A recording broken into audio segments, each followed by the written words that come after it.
بسم اللہ الرحمن الرحیم۔ عزیز طلباء، السلام علیکم۔ اردو اکیڈمی سے میں پروفیسر محمد علی آپ سے مخاطب ہوں۔ امید ہے آپ خوش و خرم ہوں گے۔ اللہ تعالیٰ آپ کو ہمیشہ خوش و خرم رکھے، آمین۔ عزیز طلباء، ہمارا آج کا لیکچر اردو سال اول سبق نمبر 1 اسوہ حسنہ کے حوالے سے ہے۔ ہم نے اس سبق کو 2 حصوں میں تقسیم کیا ہے، تو آج کا لیکچر حصہ اول کے حوالے سے ہے۔ عزیز طلبہ، یہ سبق امتحانی نقطہ نظر سے بہت اہم ہے، اور اس سے زیادہ آپ کے سمجھنے کے لیے اہم ہے کہ اس میں سید سلیمان ندوی نے کتنے خوبصورت انداز سے نبی پاک صلی اللہ تعالی علیہ وآلہ وسلم کہ اسوہ حسنہ کو بیان کیا ہے۔ سب سے پہلے ہم اس سبق کا عنوان دیکھتے ہیں، اسوہ حسنہ صلی اللہ علیہ وآلہ وسلم۔ اسوہ کا لفظی مطلب ہے نمونہ، مثال، چال، ڈھنگ، انداز وغیرہ، اور حسنہ کا مطلب ہے بہترین، خوب، عمدہ، اچھا وغیرہ۔ تو اسوہ حسنہ عمدہ مثال، عمدہ نمونہ، بہترین نمونہ۔ یہاں یہ بات آپ نے ذہن میں رکھنی ہے کہ کچھ الفاظ ایسے ہوتے ہیں جو مخصوص ہوتے ہیں کچھ لوگوں کے ساتھ، وہ کسی اور کے لیے نہیں بولے جا سکتے۔ بالکل اسی طرح اسوہ حسنہ کا لفظ جو ہے یہ نبی پاک صلی اللہ تعالیٰ علیہ وآلہ وسلم کی ذات کے ساتھ مخصوص ہے۔ نبی پاک صلی اللہ علیہ وآلہ وسلم کی ذات کے علاوہ کسی اور شخص کے لیے نہیں بولا جا سکتا، چاہے اس کا کردار جتنا مرضی اچھا ہو۔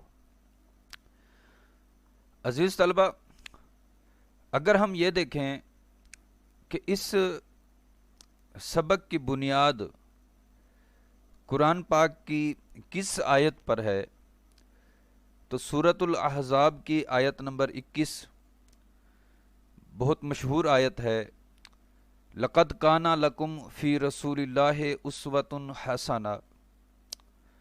رسول پاک صلی اللہ علیہ وآلہ وسلم کی سیرت زندگی کے لیے بہترین نمونہ ہے۔ اسی طرح سورہ آل عمران کی آیت نمبر 31 کا جز ہے، اگر تمہیں اللہ کی محبت کا دعویٰ ہے تو آؤ میری پیروی کرو، اللہ بھی تم سے محبت کرے گا اور تمہارے گناہ بخش دے گا۔ عزیز طلبہ، اگر ہم بات کریں کہ اس سبق کی بنیاد یا مصنف کے ذہن میں بنیادی نقطہ کیا تھا،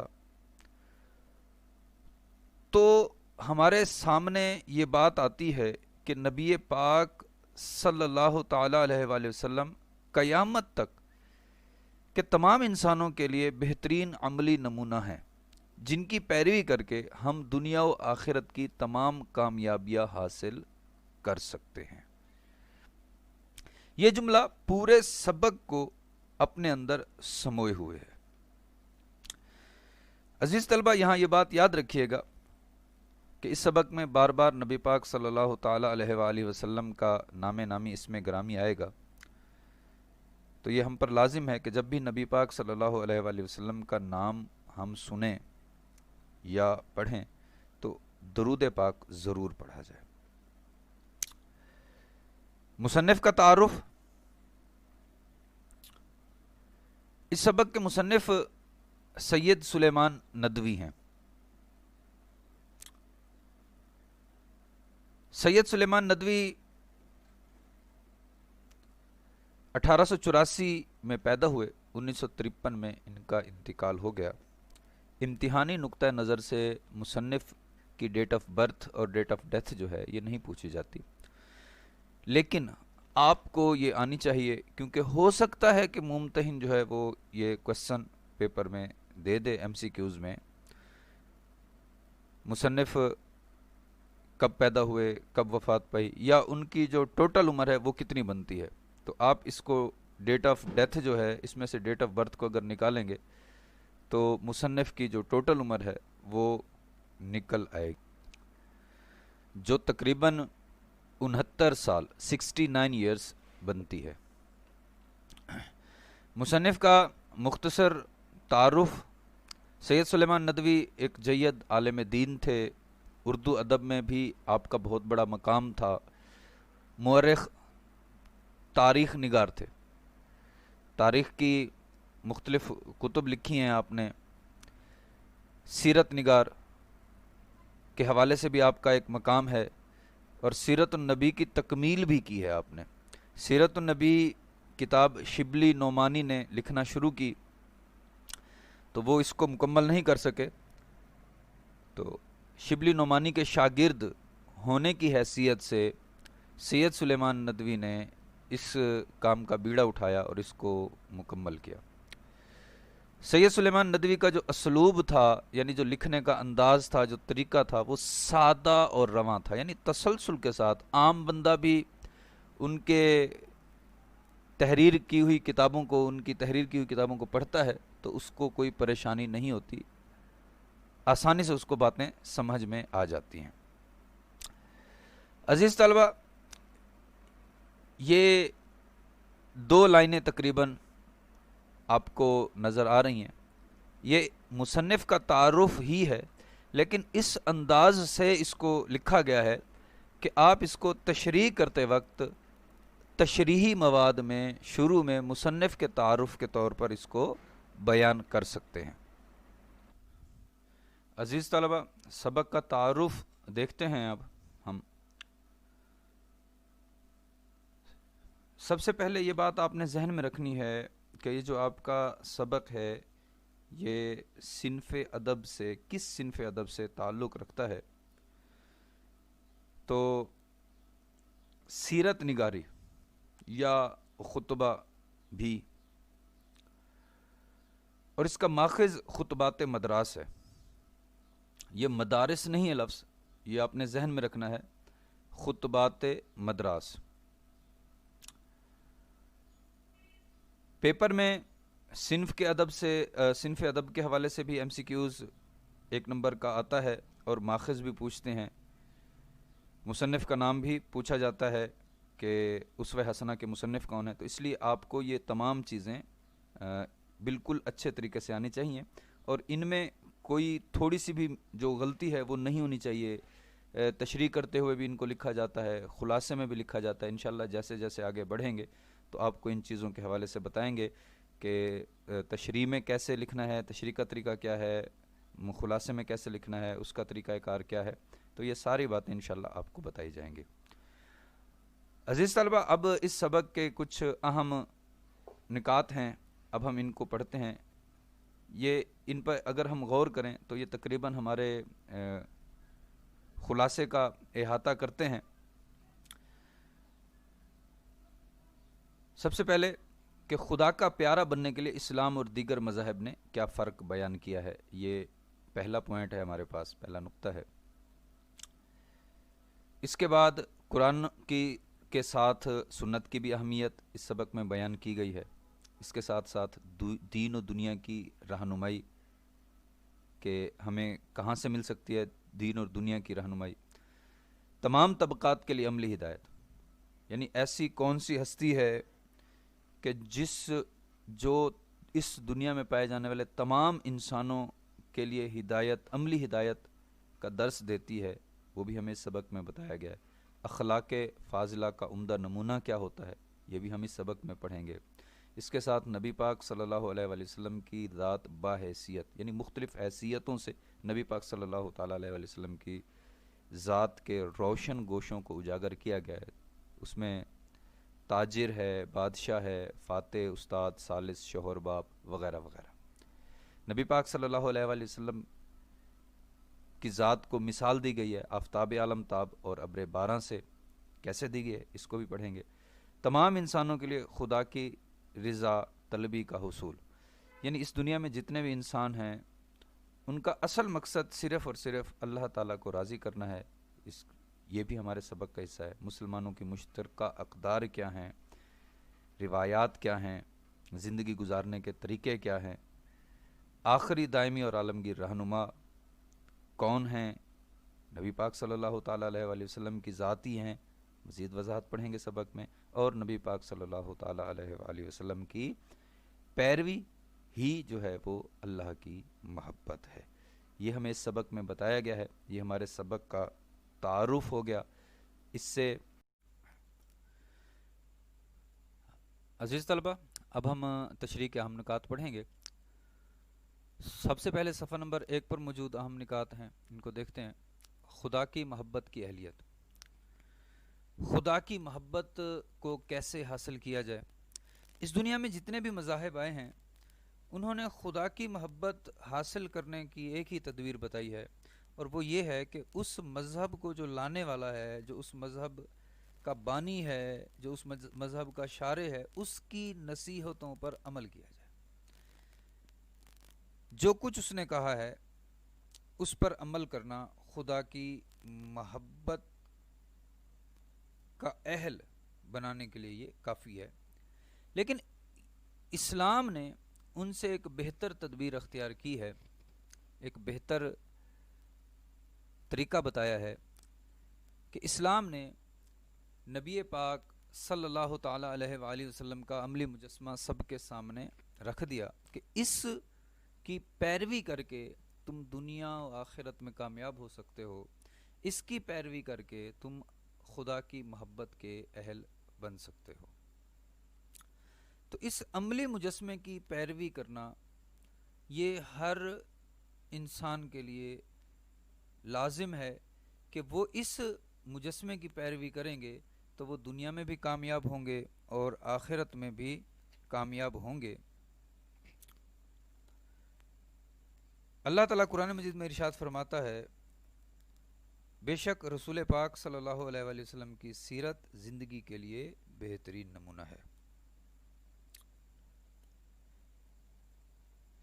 عزیز طلبہ، اسلام میں دو چیزیں اہم ہیں، کتاب اور سنت۔ کتاب سے مراد خدا کے احکام ہیں جو قرآن مجید کے ذریعے سے ہم تک پہنچے ہیں۔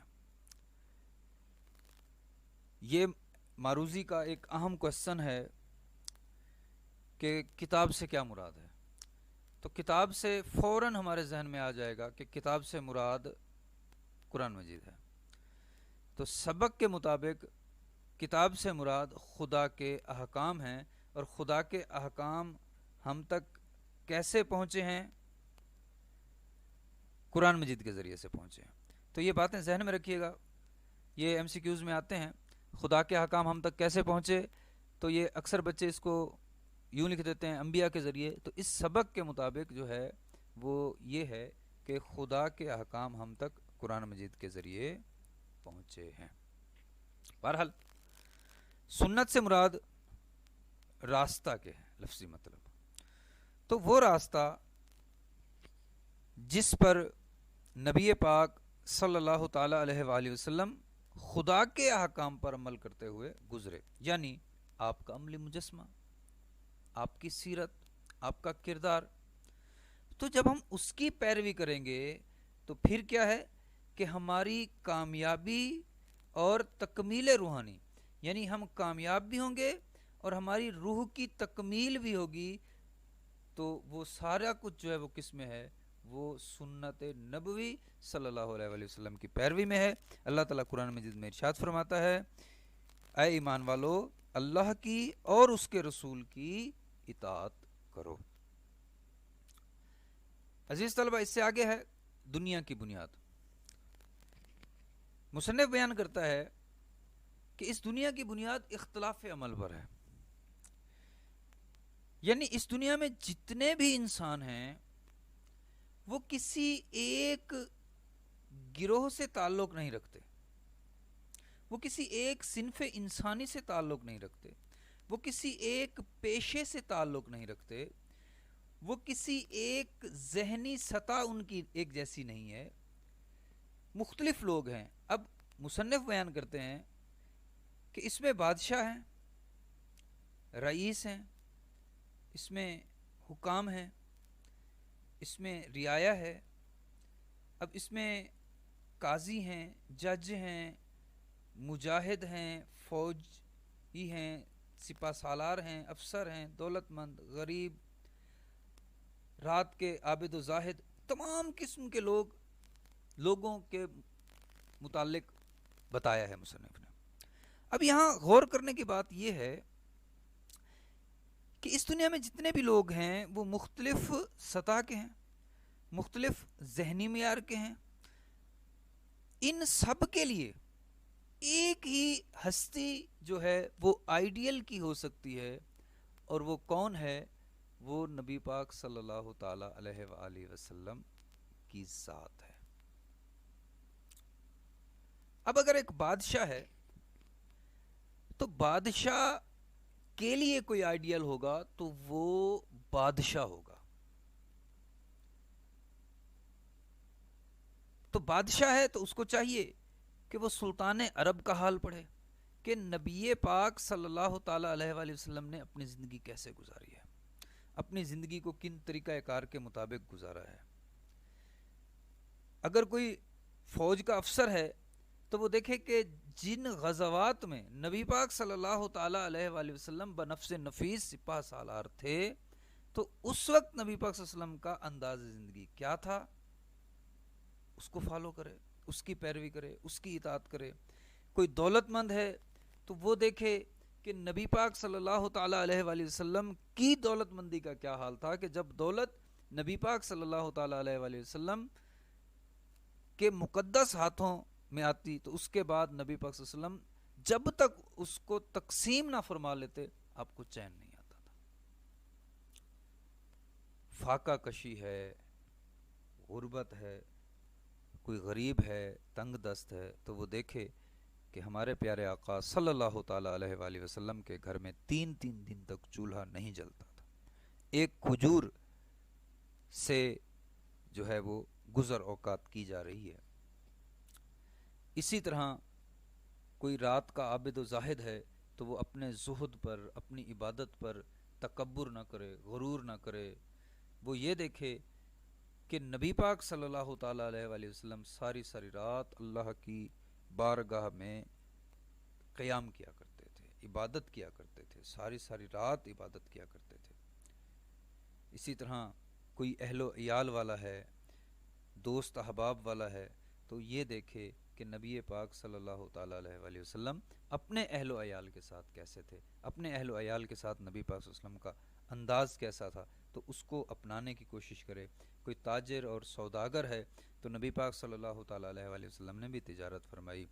نبی پاک صلی اللہ علیہ وسلم تجارت کی غرض سے مختلف ملکوں میں تشریف لے گئے، وہاں آپ کی جو ایمانداری کے قصے تھے، جو بھی حالات و واقعات تھے، ان کو پڑھے، ان سے سیکھنے کی کوشش کرے۔ اسی طرح کوئی بھی انسان ہے، کسی بھی شعبہ زندگی سے وہ تعلق رکھتا ہے تو اس کو چاہیے کہ وہ نبی پاک صلی اللہ تعالی علیہ وآلہ وسلم کی زندگی کو فالو کرے، نبی پاک صلی اللہ علیہ وسلم کی زندگی کی اطاعت کرے، فرما برداری کرے، تو وہ دنیا میں بھی کامیاب ہے اور آخرت میں بھی۔ نیکسٹ ہمارے پاس ہے دنیاوی نظم و نسق۔ دنیاوی نظم و نسق چلانے کے لیے ہر شعبہ زندگی کے انسانوں کے لیے رہنمائی کی ضرورت ہے، ایک رہنما کی ضرورت ہے، ایک آئیڈیل کی ضرورت ہے۔ ایک مثال سے آپ کو سمجھانے کی کوشش کروں گا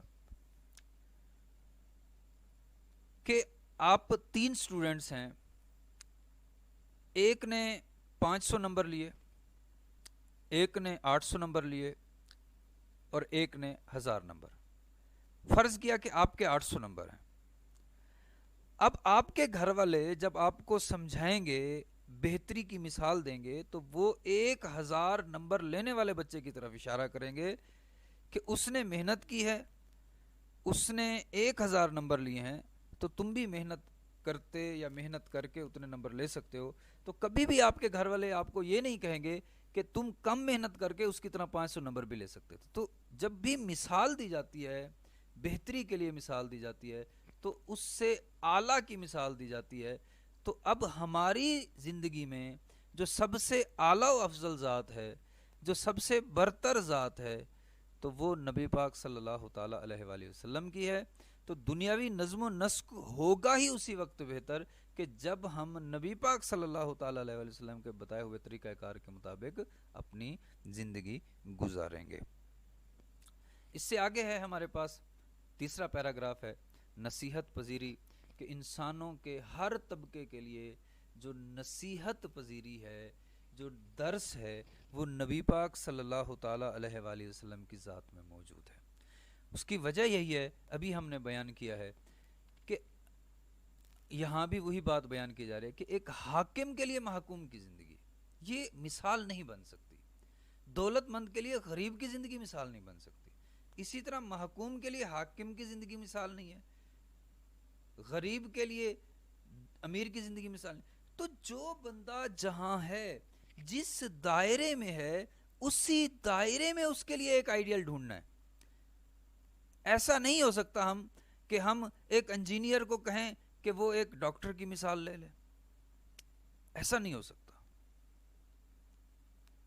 تو جس کی مثال دینی ہے اسی کو ہی آگے رکھنا ہے ہم نے. تو اب جو بھی بندہ ہے وہ جس شعبہ زندگی سے تعلق رکھتا ہے تو نبی پاک صلی اللہ تعالیٰ علیہ وآلہ وسلم کی زندگی اس کے لیے بہترین نمونہ ہے. آخری پیراگراف ہے ہمارے اس پہلے سبق کے پہلے صفحے کا آخری پیراگراف کا اگلا پوائنٹ ہمارے پاس جو ہے وہ ہے ہمارے افعال جسمانی.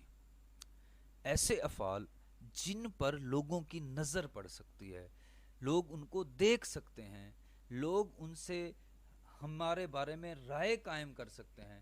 تو اب وہ بھی ہیں کہ چلنا پھرنا، اٹھنا بیٹھنا، کھانا پینا، سونا جاگنا، سیکھنا، جان دینا، جان بچانا، مہمان بننا، میزبان وغیرہ وغیرہ وغیرہ. اب یہ جو افعال جسمانی ہیں ان میں بھی ہمیں نبی پاک صلی اللہ تعالی علیہ وآلہ وسلم کی ذات سے رہنمائی کی ضرورت ہے. چلنا پھرنا ہے تو کس طرح چلنا پھرنا ہے، نظریں نیچی کر کے چلنا ہے، خیال کرنا ہے، اکڑ کے نہیں چلنا ہے. قرآن مجید میں اللہ تعالیٰ ارشاد فرماتا ہے اور زمین پر اکڑ کر مت چلو. اٹھنا بیٹھنا کیسے ہے، کھانا پینا کیسے ہے، حلال کھانا ہے، پھر اس کو اسلامی طریقوں کے مطابق اس چیز کو کھانا ہے. مطلب ایک وہ چیز حلال ہو اور ایک وہ چیز حلال طریقے سے کمائی گئی ہو، پھر اس کو کھایا جائے. سونا جاگنا کیسے ہے، اسلام کے طریقے کے مطابق ہے. مہمان بنے ہیں کسی کے تو پھر کس طرح بننا ہے. نبی پاک صلی اللہ تعالیٰ علیہ وآلہ وسلم کی زندگی سے ہم یہ سب کچھ سیکھ سکتے ہیں. مختصراً یہی ہے کہ تمام امور جن کا تعلق ہمارے مختلف افعال جسمانی سے ہے، ان سب کے لیے جو رہنمائی کا درس ہے، جو ہدایت کا سبق ہے، وہ ہمارے نبی پاک صلی اللہ تعالیٰ علیہ وآلہ وسلم کی ذات والا صفات میں موجود ہے. ہمارا یہ آج کا لیکچر ختم ہوا. اللہ تعالیٰ آپ کو اپنے حفظ و امان میں رکھے. اگر ابھی تک آپ نے ہمارے چینل کو سبسکرائب نہیں کیا تو ہمارے چینل کو سبسکرائب کیجئے، ہماری اس ویڈیو کو لائک کیجئے، شیئر کیجئے. السلام علیکم ورحمۃ اللہ وبرکاتہ. ہمارے یوٹیوب چینل کو سبسکرائب کیجئے، بیل آئیکن کو کلک کیجئے، ہماری اس ویڈیو کو لائک کیجئے، کمنٹ کیجئے، شیئر کیجئے.